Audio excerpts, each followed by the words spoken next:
Bonjour, dans cette troisième vidéo, nous allons voir le rôle du pancréas, du foie et de la vésicule biliaire au niveau de la digestion. Alors, le pancréas. Alors, bien sûr, l'organe du tube digestif qui intervient ensuite dans le processus de la digestion, c'est-à-dire après l'estomac, c'est l'intestin grêle. Alors, la digestion chimique dans l'intestin grêle ne va pas dépendre seulement de ses propres sécrétions, mais également, elle va dépendre de l'activité de trois organes annexes situés à l'extérieur du tube digestif, à savoir le pancréas, le foie et la vésicule biliaire. Alors, on va commencer par le pancréas. Alors, c'est quoi le pancréas de point de vue anatomique? Le pancréas est une glande mixte de forme allongée. Il mesure environ 15 cm de long sur 4 cm de large et 2 cm d'épaisseur. Alors, il est situé derrière l'estomac, allant du duodénum vers la rate, et de ce fait, il va traverser la cavité abdominale horizontalement. Alors, dans le pancréas, on distingue trois parties. Une partie élargie, c'est la tête, une partie centrale du corps et une partie terminale, c'est la queue. Alors, le pancréas, il est constitué de deux types de cellules, dont certains vont contribuer à la fonction digestive en produisant des enzymes digestives, alors que d'autres cellules vont contribuer à la fonction endocrine en produisant des hormones comme l'insuline et le glucagon. Alors c'est pour cette raison qu'on dit que le pancréas est une glande mixte, c'est-à-dire à la fois exocrine et endocrine. Donc une coupe histologique au niveau du pancréas nous montre que les cellules de la portion exocrine qui sont là colorées en rose sont regroupées en amas qu'on appelle les acinus. Alors, ces cellules de la portion exocrine, elles vont sécréter à l'intérieur de petits conduits les enzymes et les ions bicarbonate qu'elles fabriquent. Alors, les cellules par contre de la portion endocrine, représentées en jaune, sont aussi regroupées en amas qu'on appelle les îlots de Langerhans. Ces cellules vont sécréter deux hormones indispensables au maintien de la glycémie, soit l'insuline par les cellules bêta et le glucagon par les cellules alpha. D'accord? Alors, une fois sécrétés hors des cellules, les enzymes et les ions bicarbonate vont être acheminés vers le duodénum via le canal pancréatique qu'on appelle aussi le canal de Wirsing. Alors, le canal pancréatique et le canal cholédoque, le canal pancréatique et le canal cholédoque vont fusionner pour former ce qu'on appelle l'ampoule hépato-pancréatique, qu'on appelle aussi l'ampoule de Vater. D'accord? Alors, l'ampoule de Vater, c'est un canal commun aux sécrétions hépatiques et pancréatiques, et il va déboucher dans le duodénum par la papille duodénale qui est généralement maintenue fermée par le sphincter de l'ampoule hépatopancréatique qu'on appelle aussi le sphincter d'Oddi. Alors vous avez ici un schéma qui montre un peu, d'accord, l'organisation de tous ces canaux. Donc on a ici le pancréas en jaune. On a dit qu'une fois les ions bicarbonate et les enzymes sont sécrétés par les cellules, ils vont passer dans le canal pancréatique qu'on appelle aussi le canal de Wirsing pour arriver au niveau du duodénum. Alors, le canal pancréatique va fusionner avec le canal cholédoque qui provient du foie et il va donner un petit canal qu'on appelle l'ampoule hépatopancréatique ou bien l'ampoule de Vater. Alors, comme vous voyez, ce canal, il est commun aux sécrétions pancréatiques et aussi aux sécrétions hépatiques. Alors, ce canal, il va déboucher dans le duodénum par la papille duodénale, qui est généralement maintenue fermée par le sphincter de l'ampoule hépatopancréatique, appelé aussi le sphincter d'Oddi. D'accord? Donc, là, le pancréas exocrine, il se présente comme une volumineuse glande en grappe composée de glandes acineuses. Alors, cette structure, on l'a vu au niveau des glandes salivaires. Donc, les glandes pancréatiques ont une structure voisine de celle des glandes salivaires. Alors, donc, on a une organisation de cellules sécrétrices en amas arrondi autour d'une cavité et d'un canal. C'est ce qu'on appelle un acinus, au pluriel des acini.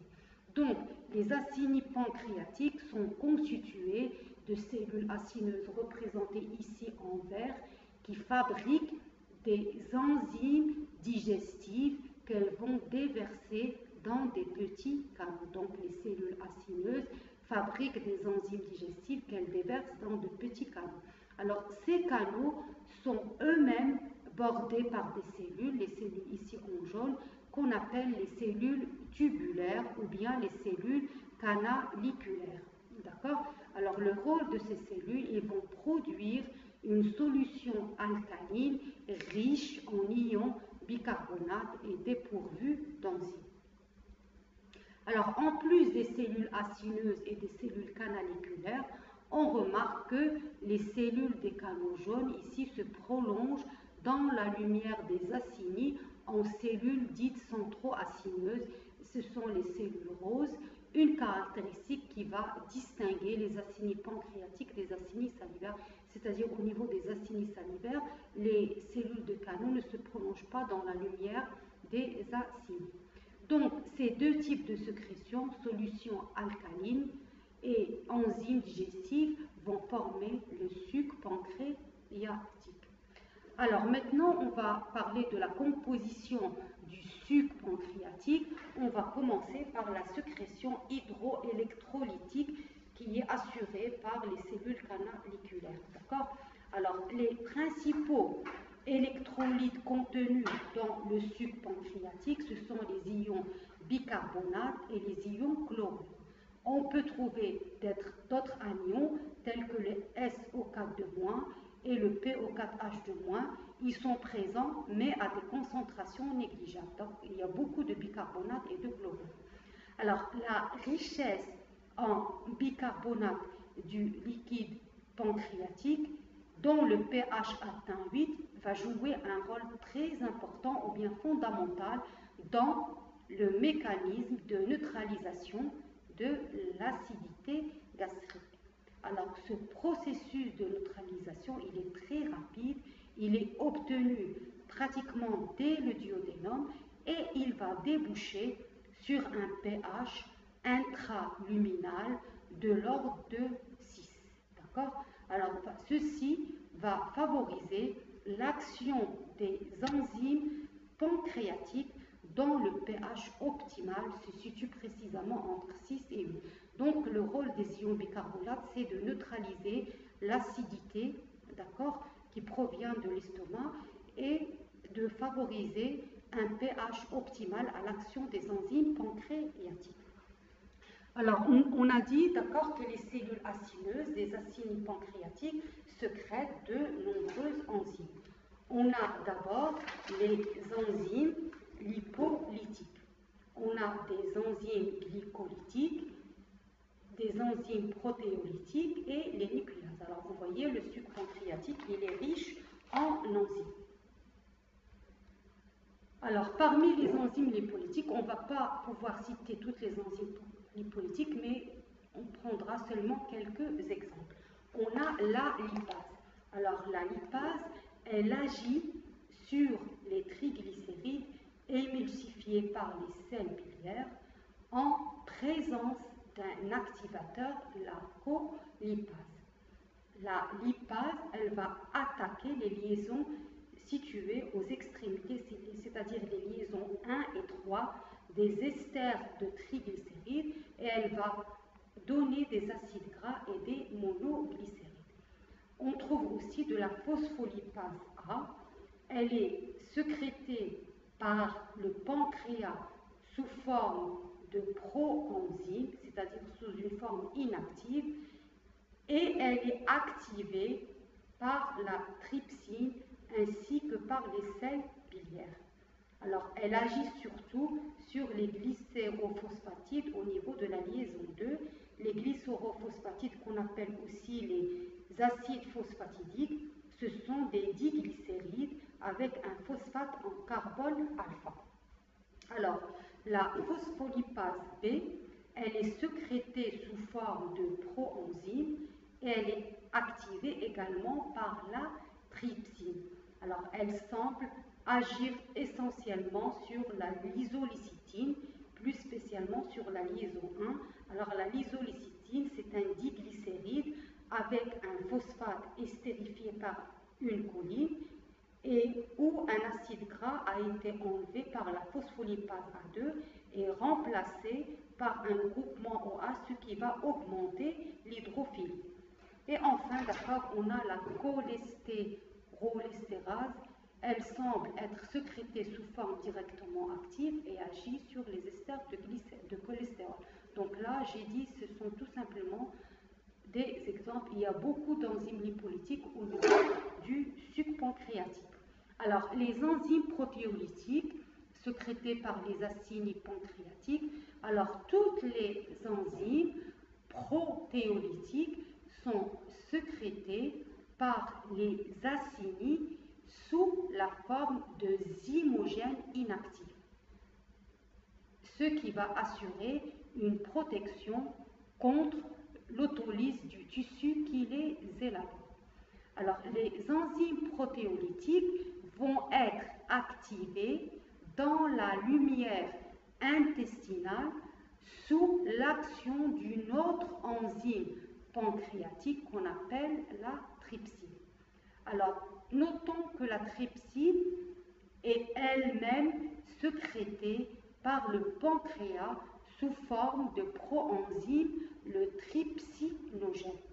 Alors, le trypsinogène physiologiquement inactif va être transformé dans la lumière intestinale en trypsine active par l'entérokinase, c'est-à-dire une enzyme sécrétée par la muqueuse duodénale. Donc, on a ici un schéma qui va récapituler les différentes étapes de l'activation des enzymes protéolytiques sécrétées par le pancréas. Donc, toutes les enzymes protéolytiques sont sécrétées sous forme inactive dans la lumière intestinale. Elles vont être transformées en enzymes actives par la trypsine. La trypsine elle-même est sécrétée sous forme de zymogène inactif, le trypsinogène. Le trypsinogène inactif va être transformé en trypsine active sous l'action de l'entérokinase, une enzyme liée à la membrane duodénale. D'accord? Alors, quels sont les différents types d'enzymes protéolytiques qu'on peut trouver au niveau du suc pancréatique? Les enzymes protéolytiques peuvent être classées selon leur site d'action protéolytique en endopeptidases qui sont susceptibles d'hydrolyser les protéines à l'intérieur de leur molécule et en exopeptidase capable de cliver un peptide par ses extrémités. Alors, parmi les endopeptidases, on peut citer la trypsine et la chymotrypsine. Alors, ce sont les enzymes les plus importantes qui dérivent respectivement du trypsinogène et du chymotrypsinogène. Alors, l'activité de ces deux enzymes, c'est-à-dire la trypsine et la chymotrypsine, transforme les protéines en petits polypeptides. Il peut se former aussi quelques aminoacides car elles peuvent hydrolyser quelques dipeptides. Alors, la trypsine hydrolyse les protéines par action sur les liaisons des molécules qui contiennent la lysine ou l'arginine, c'est-à-dire un acide aminé basique. La chymotrypsine agit sur les liaisons peptidiques comportant un carboxyle d'acide aminé aromatique, c'est-à-dire un cycle benzène, comme la tyrosine, la phénylalanine et le tryptophane. On a d'autres enzymes protéolytiques comme l'élastase qui agit sur l'élastine. Alors l'élastase, elle résulte de l'activation de la proélastase sous l'effet de la trypsine. Elle aboutit à la solubilisation de l'élastine en agissant sur les acides aminés neutres à chaîne aliphatique tels que la serine, l'alanine et la glycine. La collagénase, d'accord, c'est une endopeptidase qui agit sur certaines chaînes constituant le squelette du collagène et le résultat de son activité protéolytique, c'est une diminution de la viscosité et du pouvoir rotatoire du collagène dissous. Alors là, c'était pour les endopeptidases. Qu'en est-il des exopeptidases? Alors les exopeptidases sont classées en carboxypeptidases et aminopeptidases selon que le groupement terminal du dernier acide aminé de la chaîne activée est acide, c'est-à-dire comprenant un groupement COOH libre, ou aminé, groupement NH2 libre. Alors notons que les aminopeptidases sont sécrétées par les cellules pancréatiques directement sous forme active. Quant aux carboxypeptidases, il y en a deux, la carboxypeptidase A et la carboxypeptidase B.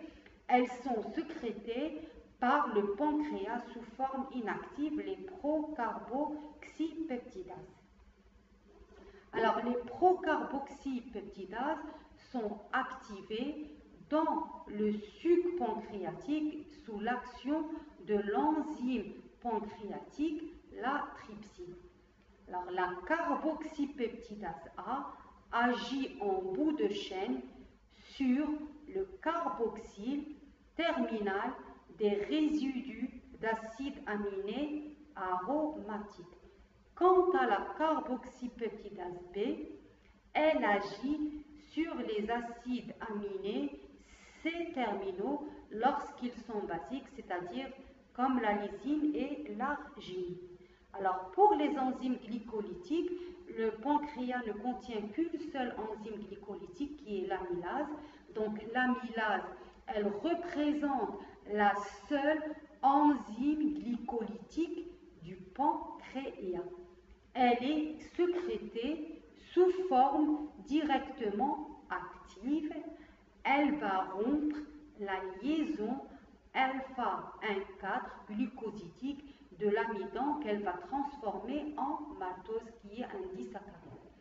Alors pour les nucléases, c'est-à-dire les enzymes qui vont s'attaquer aux acides nucléiques, on trouve également dans le pancréas une ribonucléase et une désoxyribonucléase, bien qu'en quantité très faible. Alors, la ribonucléase et la désoxyribonucléase vont scinder les acides nucléiques en nucléotides en agissant respectivement sur les liaisons ester phosphate 5' et ester phosphate 3'.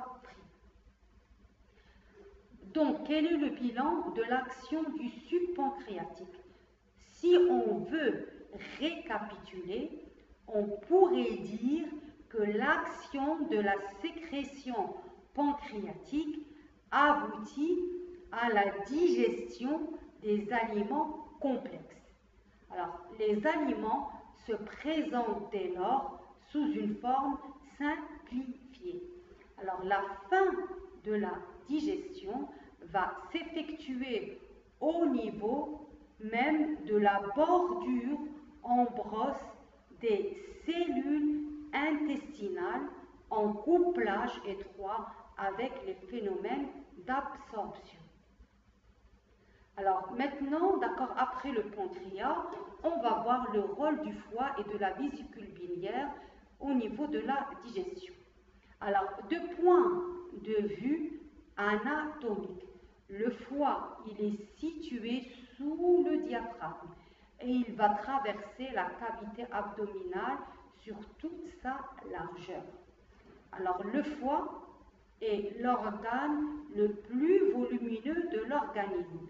Il est compartimenté, c'est-à-dire il est divisé en lobes, le lobe gauche et le lobe droit.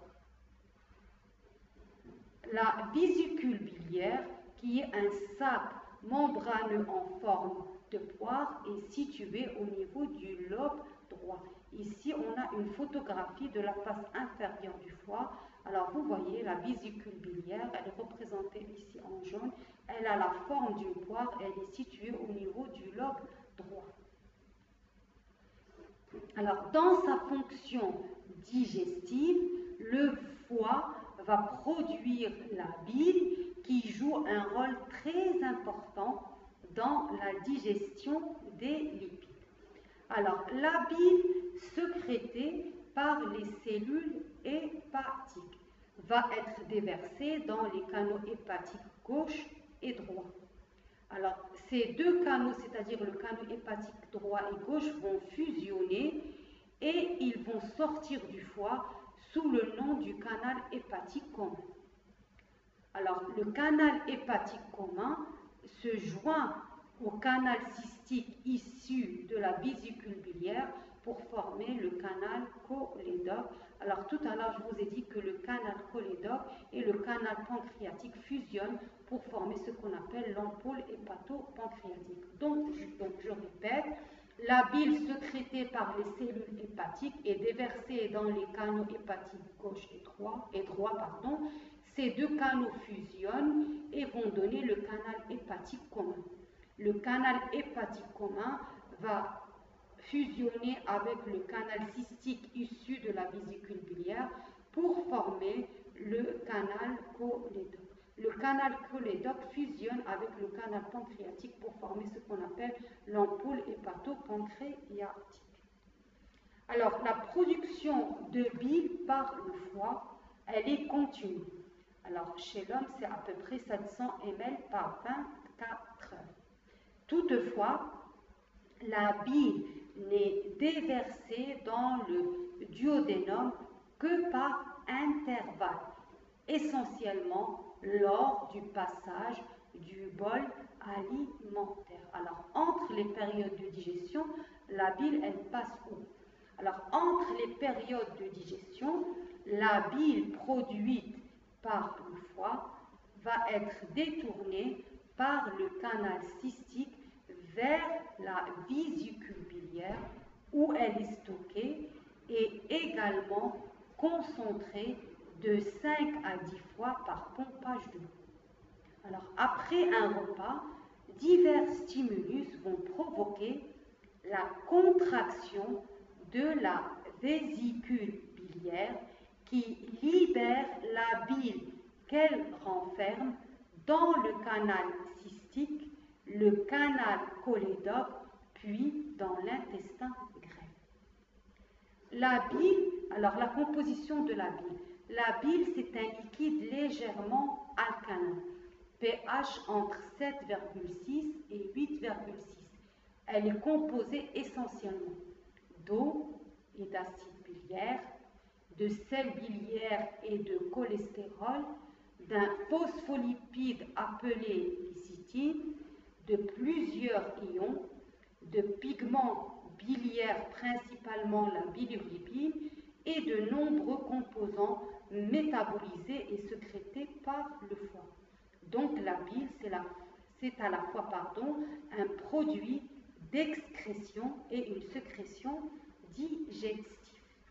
Alors, les éléments essentiels de la bile, notez bien, sont les sels biliaires. Les sels biliaires qui jouent un rôle important dans la digestion et l'absorption des lipides. Alors, c'est quoi les sels biliaires? Les sels biliaires, ce sont des sels de sodium ou de potassium, des acides biliaires, principalement les acides glycocholiques et taurocholiques. Alors, les sels biliaires ont des propriétés amphiphiles avec une double polarité. L'une des extrémités de la molécule est hydrophile, c'est-à-dire polaire, elle est représentée ici en rouge. L'autre est hydrophobe ou lipophile non polaire. Donc, je répète, les sels biliaires ont des propriétés amphiphiles avec une double polarité. L'une des extrémités de la molécule est hydrophile polaire, l'autre est hydrophobe ou lipophile ou bien non polaire. Alors, les sels biliaires, ils vont permettre l'émulsification des graisses, c'est-à-dire la dégradation de volumineux globules de graisse en une suspension de fines gouttelettes graisseuses d'environ 1 micromètre de diamètre. Donc ici, vous voyez la grosse globule de graisse, elle a été dégradée en des gouttelettes d'émulsion qui sont recouverts par les sels biliaires représentés ici en bleu. Là aussi, la grosse gouttelette de graisse, elle a été divisée en petites gouttelettes d'émulsion. Là, regardez, vous avez les petites gouttelettes d'émulsion qui sont entourées, ou bien recouvertes, par les sels biliaires représentés ici en vert. Donc, l'émulsification, c'est la dégradation de volumineux globules de graisse en une suspension de fines gouttelettes graisseuses d'environ 1 micromètre de diamètre. Alors, comme j'ai dit tout à l'heure, les sels biliaires sont amphiphiles avec un domaine hydrophile représenté ici en bleu composé d'un acide aminé conjugué et un domaine lipophile représenté ici en jaune constitué de cholestérol.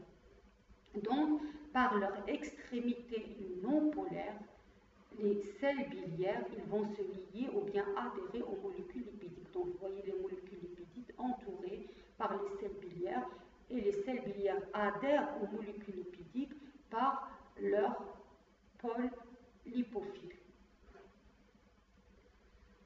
Alors, c'est quoi le rôle de l'émulsification? On a ici une émulsion. À l'intérieur, on a les triglycérides ici en jaune. En vert, ce sont les sels biliaires. Et en rose, sous forme de cœur, c'est l'enzyme lipolytique, la lipase, d'accord, pancréatique. Donc, le rôle de l'émulsification, elle va rendre les lipides accessibles à la lipase pancréatique. Donc, elle va faciliter le contact de la lipase et des lipides. Donc, grâce à la formation d'une émulsion, la lipase va avoir un contact avec les triglycérides. Donc, la lipase, elle ne peut pas attaquer les grosses gouttes de lipides. Elle ne va pouvoir attaquer que les petites gouttelettes d'émulsion. Donc, le rôle de l'émulsion, c'est faciliter le contact de la lipase avec les triglycérides. Alors, l'action de la lipase pancréatique, donc on a dit que la lipase pancréatique n'est active que sur les substrats émulsionnés, à savoir les triglycérides à chaîne unie. Alors là, la lipase, elle va couper les liaisons ester situées à l'extrémité, c'est-à-dire les liaisons 1 et 3 sur le glycérol. La lipase donc retire 2 ou 3 acides gras au glycérol. Le troisième reste lié au glycérol et forme donc un monoglycéride. Donc vous voyez là la gouttelette d'émulsion, l'enzyme, la lipase pancréatique qui rentre en contact avec les triglycérides, elle va attaquer les liaisons ester au niveau de la liaison 1 et 3 et on a la libération d'acides gras, monoglycérides et de diglycérides. Donc la lipase pancréatique agit donc en surface sur les globules émulsionnés en libérant un mélange de diglycérides, de monoglycérides, de glycérol libre et des acides gras libres. Alors, un autre rôle des sels biliaires, c'est qu'ils vont permettre la dispersion des produits de l'hydrolyse des lipides qui vont former les micelles. Donc, ils vont empêcher, d'accord, les produits de l'hydrolyse de la lipase de se rassembler une autre fois et de former des globules d'émulsion. D'accord? Donc, les sels biliaires vont disperser les produits de l'hydrolyse des lipides qui vont former des micelles. Alors, les micelles, ce sont des agrégats hydrosolubles de 50 à 100 Armstrong, plus petits que l'émulsion et dont la formation va être également favorisée par les sels biliaires. Alors, ici, on a une coupe longitudinale d'une micelle. Quelle est la structure d'une micelle? Alors, vous voyez les produits de la digestion des graisses, que ce soit les acides gras, les monoglycérides ou bien le cholestérol, les diglycérides, sont maintenus en solution dans les micelles grâce aux sels biliaires qui permettent la formation de complexes hydrosolubles. Donc, vous avez ici aux extrémités, représentées ici en violet, les sels biliaires avec leurs pôles hydrophiles et hydrophobes. Et à l'intérieur, vous avez tous les produits de la digestion des graisses, cholestérol, acides gras, libres, monoglycérides, diglycérides. Alors, la fraction polaire des molécules est tournée vers l'extérieur et va former avec les sels biliaires une enveloppe qui va contenir à l'intérieur les composés les plus insolubles. Donc là, vers l'extérieur, on a, d'accord, la fraction polaire des molécules et à l'intérieur, on a, d'accord, toutes les molécules les plus insolubles, toutes les molécules donc qui ne sont pas vraiment polaires, qui sont apolaires. Ils se retrouvent au cœur de la micelle. Alors, donc, comme je vous ai dit, là, c'est un schéma qui résume à peu près ce qu'on a dit. Donc, là, les sels biliaires, ils sont représentés en vert. Par leur extrémité non polaire, les sels biliaires, ils vont adhérer aux molécules lipidiques. Donc, les parties polaires représentées ici en marron des sels biliaires sont dirigées vers la phase aqueuse et ils vont établir des attractions avec l'eau et se repoussent, ce qui va maintenir la division physique des micelles et forme une émulsion qui est stable. Donc, je répète, par leur extrémité non polaire, les sels biliaires adhèrent aux molécules lipidiques. Les parties polaires dirigées vers la phase aqueuse établissent des attractions avec l'eau et se repoussent, ce qui va maintenir la division physique des micelles et va former une émulsion stable. Donc ici, les grandes étapes de la digestion des lipides, on a la gouttelette de graisse, d'accord? Elle va être attaquée par les sels biliaires. On aura la formation des gouttelettes d'émulsion. Alors, grâce à la formation de cette émulsion, la lipase pancréatique va pouvoir dégrader les triglycérides, d'où on a la formation d'agrégats plus petits de lipides qu'on appelle les micelles. D'accord? Alors, les micelles, ils vont permettre le passage en milieu hydrophile de substances lipophiles vers la bordure ambrose de l'entérocyte et leur absorption par endocytose. Donc, les micelles, ils vont servir de transport des substances lipidiques qui sont hydrophobes, d'accord? Ils vont leur permettre de traverser la membrane en bordure ambrose de l'entérocyte et, d'accord, ils vont permettre leur absorption par endocytose. Donc là, les grandes étapes de la digestion des graisses, d'accord? Alors, les sels biliaires permettent l'émulsification des graisses, c'est-à-dire la dégradation de volumineux globules de graisse en une suspension de fines gouttelettes graisseuses d'environ 1 micromètre de diamètre. Alors, grâce à la formation d'une émulsion, la lipase va pouvoir rentrer en contact avec les triglycérides et les dégrader, d'accord? Les produits de l'hydrolyse des lipides par la lipase vont être dispersés par les sels biliaires, ce qui va permettre la formation des micelles. Alors, comme je vous ai dit tout à l'heure, les micelles, ce sont des agrégats hydrosolubles de 50 à 100 Armstrong, plus petits que l'émulsion et dont la formation est également favorisée par les sels biliaires.